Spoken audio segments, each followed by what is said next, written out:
Chapter 10. The Binding. God told Abraham to kill his son. I wasn't with Abraham when the command came. I was on the perimeter, driving off a pair of fallen who'd been circling the livestock pen since dusk. Routine.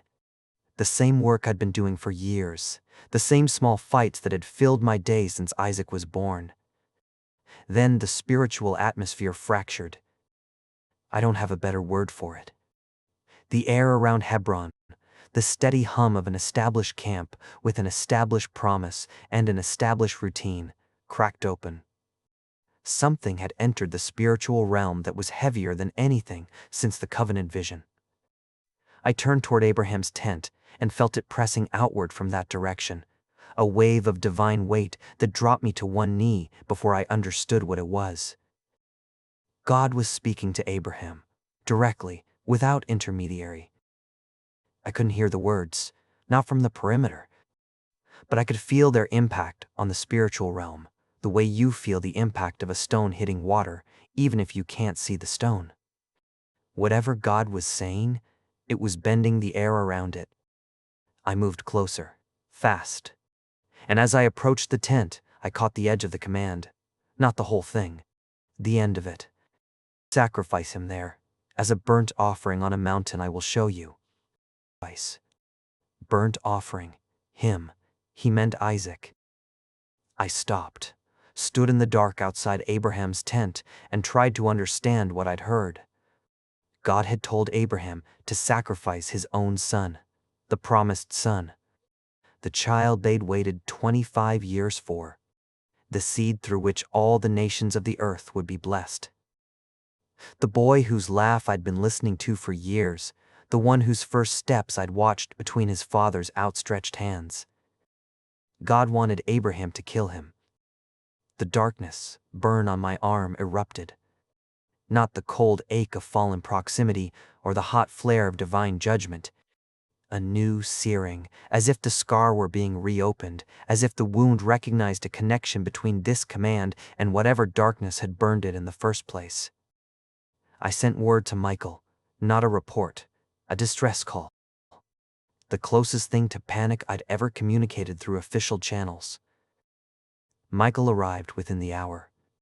He came from the upper regions at speed, and when he landed beside me, his face carried an expression I'd never seen on him. Not alarm, gravity. The face of a commander who knows what's coming and has been preparing for it. You heard, Michael said. The end of it, I said. He's been told to sacrifice Isaac. Yes, Michael said. Why? I asked. Michael didn't answer. It's the seed, I said. Isaac is the promise, the covenant. Everything God swore in blood and fire runs through that boy.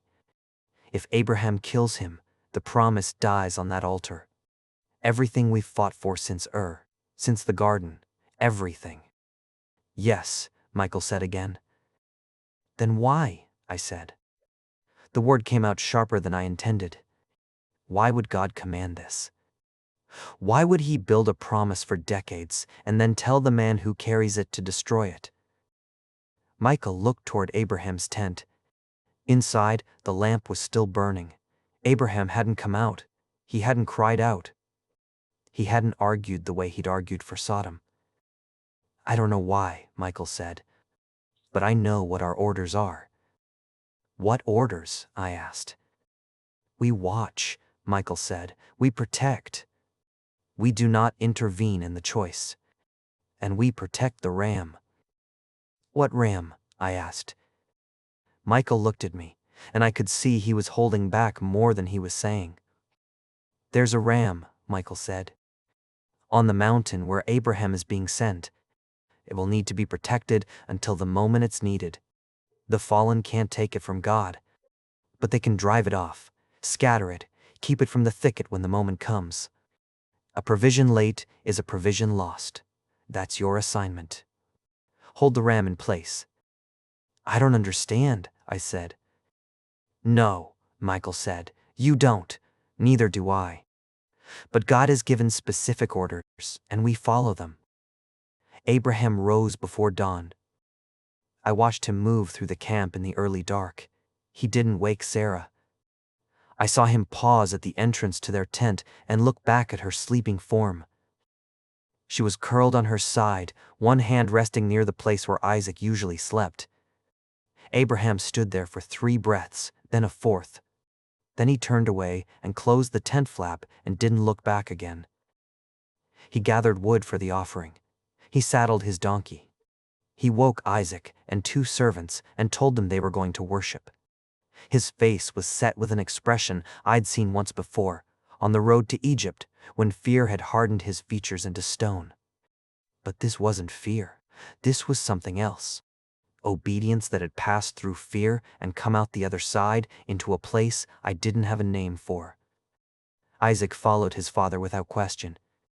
A boy trusting the man who'd carried him as an infant, who'd taught him to walk, who told him stories about the God who made the stars and promised descendants to number them.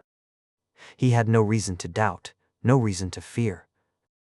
I wanted to scream at him, at both of them. I wanted to step into the physical realm and shout, "Don't go. God doesn't need this. The promise is supposed to live, not die. You're walking your son to an altar, and you're carrying the wood for the fire, and everything I've fought for is strapped to the back of a donkey walking north." I said nothing, did nothing, because the constraint was absolute, and it had never cut this deep. They traveled for 3 days. Those 3 days were the longest of my existence, and what happened in the spiritual realm during the journey was as significant as what happened on the mountain. Day 1. Abraham walked with Isaac and the 2 servants on the road north toward Moriah. The morning was quiet. The landscape was unremarkable, and Abraham said nothing.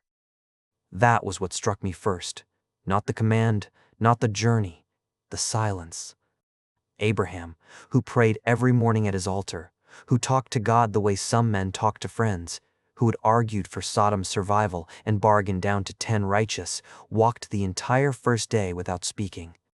Isaac tried. He asked about the road, about the region they were traveling through, about when they'd stop for the night. Abraham answered in single words, "Yes, no, soon." Isaac accepted it. He was accustomed to his father's moods. He walked beside Abraham and matched his pace and trusted that whatever had put that expression on his father's face would resolve itself. It wouldn't. I knew it wouldn't. And walking behind them, watching the boy's trusting stride next to his father's rigid one, I felt the distance between what Isaac believed and what was coming. Angels began to arrive. Not dozens, hundreds, coming from every direction, from every assignment and every post. I felt them before I saw them, a growing weight of angelic presence converging on Abraham's route with an urgency I hadn't experienced since the covenant vision. Michael had sent the word, "All who can be spared." The fallen came too, matching our numbers, shadowing the road in formations that stretched beyond my sight. They knew. They always knew when heaven mobilized, and they'd respond in kind. The spiritual realm around Abraham's small caravan thickened with presence on both sides until the air itself felt crowded. Abraham walked. Isaac walked beside him. Neither of them could see what was gathering above them. Day 2. The numbers grew. I'd never seen so many angels in one place. Not since the war in heaven, the original rebellion when Lucifer fell and a third of the host went with him. Angels from the upper regions, pristine and unmarked, descended to join the gathering.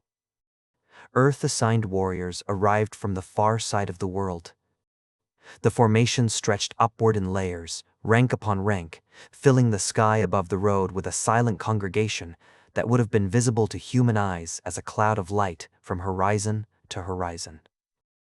The fallen multiplied in mirror formation, thousands of them, some jeering from the outer edges, their mockery rolling across the spiritual plane, others silent, watching. Sariel was among them. I could feel his presence the way I'd always felt it, the particular weight of a commander whose strategic mind was already calculating what this gathering meant. I fought through day 2, not the fallen directly, They weren't attacking, not yet. But probes came in waves, testing the perimeter around Abraham's camp, looking for weaknesses. I drove them off and returned to position, and drove off the next wave and returned again. The rhythm of it was almost mechanical. The emotion underneath was not. Abraham made camp that night, built a fire, sat with Isaac. They talked. I couldn't hear the words from my position, but I could see Isaac's face in the firelight, animated and trusting, asking questions the way children ask questions, expecting answers that make sense. Abraham's face in the same firelight, still stone, still that expression beyond fear. His hands steady as he fed the fire, the same hands that would build an altar tomorrow. I reached for my shield and found empty air. The habit hadn't died. All this time since the heavenly front, and my hand still went to the place where it used to be. The absence ached, and the darkness burn ached with it, and I stood in the dark above Abraham's camp and felt the full weight of every cost this war had extracted from me. Day 3, the mountain came into view. The gathering had swelled beyond anything I'd imagined. The spiritual realm was packed. Angels in formation, thousands of them, filling every layer of the sky. Fallen in their own formations, equally vast, equally silent now. The jeering had stopped. Whatever was about to happen on that mountain, both sides understood its gravity. Michael was beside me. Yeah! Gabriel on the far flank. Angels whose rank was so far above mine that their presence pressed against my being. The full weight of heaven focused on one spot of earth. And above all of it, I felt the attention of the throne room itself, God watching. Not from a distance, present, focused. All of creation holding its breath. Abraham told the servants to wait with the donkey. He took the wood and placed it on Isaac's back. He carried the fire and the knife himself. Father and son walking up the mountain together.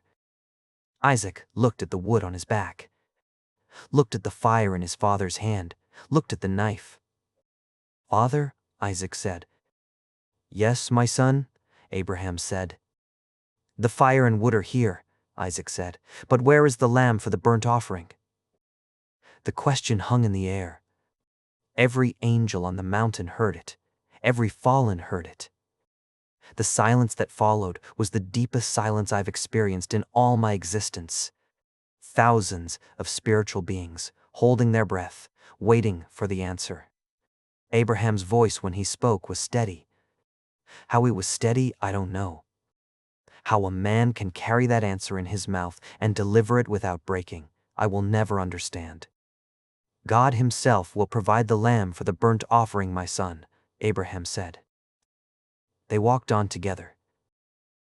Abraham built the altar at the top of the mountain, stone by stone. I'd watched him build altars for decades.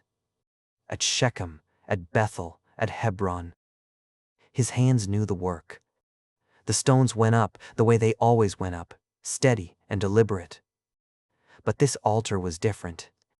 This altar was for his son. He arranged the wood, placed it carefully, the way he always did. Then he bound Isaac. Isaac didn't fight. That was the thing I couldn't get past. The boy was old enough to resist, old enough to run, strong enough to overpower a man of Abraham's age. He let his father bind him. He let his father place him on the wood. He trusted his father even as the ropes tightened around his wrists and his ankles and his body pressed against the wood he'd carried up the mountain on his own back. Trust like that. I'd seen faith. I'd seen obedience. I'd watched Abraham walk out of Ur and cross the desert and build altars and believe impossible promises. But Isaac's trust was something else. Something that made my chest feel like it was being compressed by a force I couldn't name. A father, a son, an altar, wood, ropes, a knife. I was collecting pieces. I didn't know what they were building toward. But the pieces were accumulating, and the weight of them was becoming unbearable. Abraham picked up the knife. The fallen surged. 3 of them broke formation and dove for the thicket on the eastern slope where the ram was caught.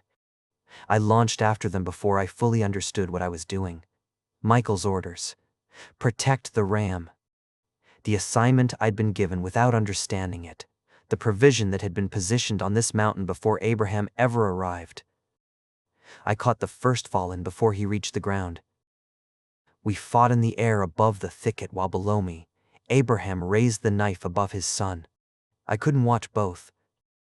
Couldn't track the altar and fight at the same time.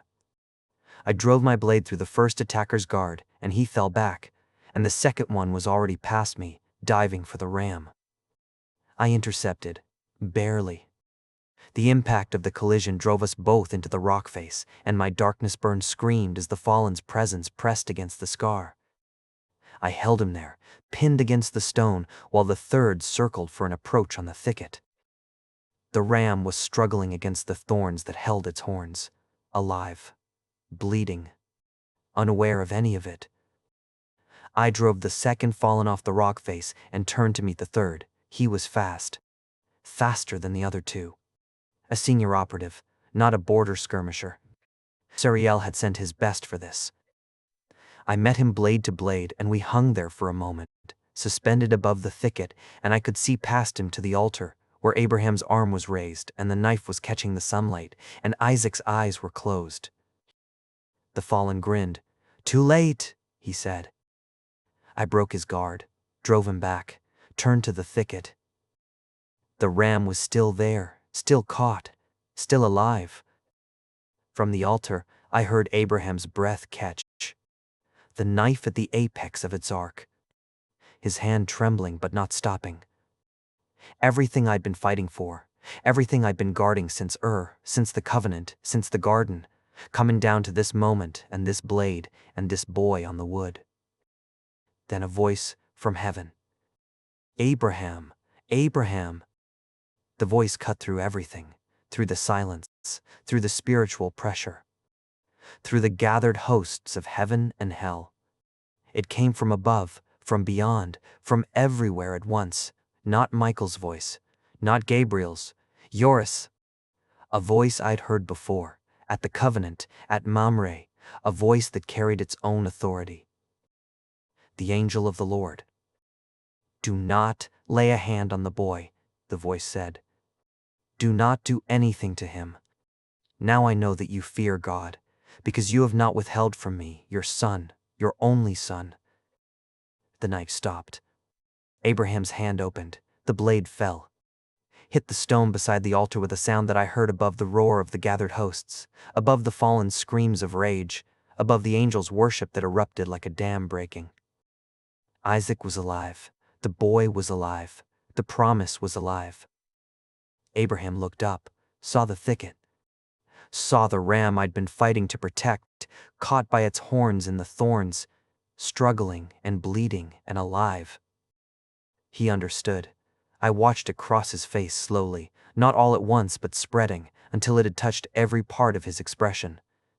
God had provided, and God had always intended to provide. The test was the test, and the provision was the provision, and both had been true simultaneously from the beginning. Abraham untied Isaac. His hands were shaking again, the same tremor from the morning the midwife said, "A son," but deeper now. Isaac stood up from the altar, and his father pulled him close and held him, and neither of them spoke for a long time. The ropes that had bound the boy lay coiled on the wood where he'd been lying. Then Abraham went to the thicket. He freed the ram from the thorns, led it to the altar, placed it on the same wood, the same stones. The spot where Isaac's body had pressed against the surface was still warm when the ram was laid there. Abraham sacrificed it. The knife he'd raised over his son came down on the substitute, and the blood ran over the altar stones where Isaac had lain. I watched the blood pool in the places where the boy's weight had left shallow impressions in the ash. Isaac stood beside his father and watched the ram burn. His face carried something I couldn't make sense of, not fear, not relief. The expression of a boy who has looked at death and been pulled back from it, and who is trying to understand what that means about his father and about his father's God. Abraham named the place Yahweh Yireh, the Lord will provide. The fallen retreated, not in order, in chaos. Sariel among them, and as he pulled back past my position, I saw his face. Not rage. Not the calculated assessment I'd grown used to. Shock. The expression of someone who has watched a certainty collapse. "What just happened?" Sariel said. His voice carried no mockery. He was going to do it. After all the waiting, he was actually going to do it. The promise was ending. And then a ram, a substitute, already there, already caught, set in place before the old man ever climbed the slope. He stared at the altar where the ram's blood was soaking into the stone, where Isaac stood alive beside his father. "Fathers and sons in sacrifice," Sariel said slowly. "A substitute dying in the place of the beloved child." His expression changed. "There's something here. Something we're all supposed to be seeing." "I know," I said. "I don't see it yet either." "That doesn't comfort me," Sariel said, and he left. The angels didn't leave. We stayed on the mountain long after the fallen had gone, watching Abraham unbind Isaac, watching father and son hold each other in the aftermath of a test that had brought them to the edge of everything and pulled them back. The host of heaven remained in their formations, silent, present, bearing witness, not celebrating, not yet, processing. As if what we'd seen required something deeper than celebration to hold. Michael stood beside me. "Did you understand it?" I asked. "No," Michael said, "but I witnessed it. We all did." "Why did everyone come?" I asked. "All who could be spared. Why this moment?" Michael was quiet for a long time. "Because this was the question the entire cosmos needed answered," he said. "Will a father give up his son for God? And if he will, what does that tell us about what God might be willing to do?" I looked at him. "What do you mean?" Michael shook his head. "I don't know yet. But this wasn't just about Abraham's faith. It was showing us something, all of us. Something about sacrifice and love and what it costs to keep promises." I looked at the altar, at the blood on the stones, at Abraham and Isaac walking down the mountain together, both alive, both changed. At the gathered hosts of heaven still watching, still silent, still holding the weight of what they'd witnessed. The pieces I'd been carrying since the garden grew heavier on that mountain. Abel's lamb, Noah's altar, the covenant blood, Melchizedek's bread and wine. And now this. A father willing to sacrifice his only son. A substitute provided at the last moment. Blood on the stones where the beloved child had lain. I wasn't filing anymore. I was being buried under the weight of a pattern I couldn't name. Fathers and sons. Blood and altars. Substitutes and provision. The seed narrowing, always narrowing, through impossible births and impossible tests towards something I couldn't see yet, but could feel pressing against the edges of my understanding. Abraham and Isaac reached the bottom. The servants were waiting. They traveled home together, father and son. Both alive. Both carrying something on that road that they'd carry for the rest of their lives. I stayed on the mountain. Stood by the altar, where the ram's blood was drying on the stones. Where the ropes that had bound Isaac still lay. Where the knife had fallen. The darkness, burn on my arm, was quiet again. The same silence it had held when Isaac was born. As if the scar recognized that what had happened here was connected to what had happened then, and to what had happened in the heavenlies when my shield broke, and to something still coming that none of us could see. Maybe someday he'd provide for me too. A new shield. An answer to the scar. An explanation for the pieces I'd been collecting since the garden. Or maybe the pieces were the point. Maybe the collecting was the assignment, and I was supposed to carry them without understanding until the day came when they all connected and the picture finally made sense. I didn't know. I'd been saying that since the beginning, and it was still true. But I knew what I'd seen on this mountain. The seed continued, the promise lived. And the Lord who provides had proven, one more time, that he could be trusted with the impossible, even when the impossible looked like a father raising a knife over his only son. I reached for the shield that wasn't there, felt the empty air, let my hand fall.